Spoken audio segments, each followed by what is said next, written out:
আসসালামু আলাইকুম everyone, welcome back to my channel. আজকে আপনাদের জন্য নিয়ে হাজির হলাম পাকা আমের একটি রেসিপি, আম সন্দেশ। এটি বানানো যেমন সহজ, খেতে কিন্তু অসম্ভব মজা। সেজন্য প্রথমে আমাদের লাগবে ছানা। এখানে আমি 1 লিটার দুধের ছানা কেটে নিয়েছি। আর পারফেক্ট ছানা কিভাবে তৈরি করতে হয় সেই রেসিপি আমার চ্যানেলে আছে, লিঙ্কটি ডেসক্রিপশন বক্সে দেওয়া থাকবে, আপনারা চাইলে চেক করে নিতে পারেন। এখন আমি 3-4 মিনিটের মতো ছানাটা খুব ভালো করে হাত দিয়ে মথে নেব। এতে করে ছানাটা অনেক সফট হবে। এরপরে এই মথে নেওয়া ছানাটা একটি প্যানে নিয়ে নিচ্ছি। এখন আমি এর মধ্যে দিয়ে দিব 1/3 কাপ চিনি। তবে চিনির পরিমাণটা আপনাদের টেস্টের উপর ডিপেন্ড করে কম বেশি করে বাড়িয়ে কমিয়ে দিতে পারেন। এরপরে 2-1 মিনিট রান্না করার পরে দেখতে পারবেন চিনি থেকে পানি বের হয়ে আসবে এবং ছানাটা অনেক বেশি নরম হয়ে যাবে। এ পর্যায়ে এর মধ্যে আমি দিয়ে দিব 1/3 কাপ গুঁড়া দুধ। তারপর আবার একটু মিশিয়ে নিচ্ছি। এখন আমি দিয়ে দিব 4 টেবিল চামচ ম্যাঙ্গো পাল্প।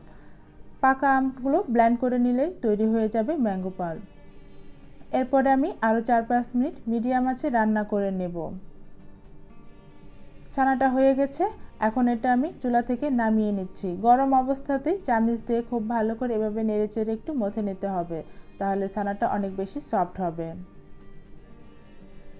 ছানা খুব ভালো করে আমি এভাবে চামচ দিয়ে মিশিয়ে নিয়েছি। এখন এটা একটু সহনীয় তাপমাত্রায় আসা পর্যন্ত অপেক্ষা করব।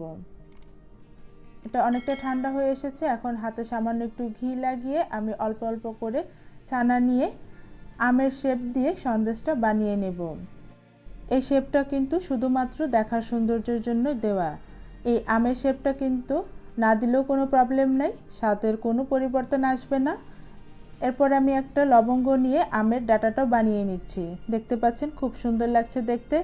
আর এই আম শেপ করে বানালে বাচ্চারা দেখে অনেক বেশি আকর্ষণীয় মনে করে খাবে ইনশাল্লাহ। সেজন্যই এই আমের শেপটা দেওয়া। তবে আপনারা যদি চান আপনারা অন্য যে কোনো শেপে তৈরি করতে পারেন। বরফি আকারেও কাটতে পারেন অথবা গোল করেও বানাতে পারেন। আমি আজকে কিছু গোল করে বানিয়েও দেখাবো। আর এই সন্দেশগুলো একটা এয়ারটাইট বক্সে ভরে নর্মাল ফ্রিজে 7 দিন পর্যন্ত সংরক্ষণ করে খাওয়া যাবে। আমি এখন গোল করে যে বানিয়েছি মাঝখানে একটু ট্যাপ করে দিয়েছি, সেখানে কিছু পেস্তা এবং কাঠবাদাম কুচি করে দিয়ে দিয়েছি। ব্যাস তৈরি হয়ে গেল খুবই মজাদার ম্যাঙ্গো সন্দেশ।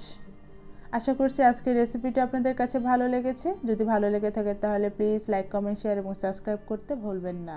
সবাই অনেক বেশি ভালো থাকবেন। আল্লাহ হাফেজ।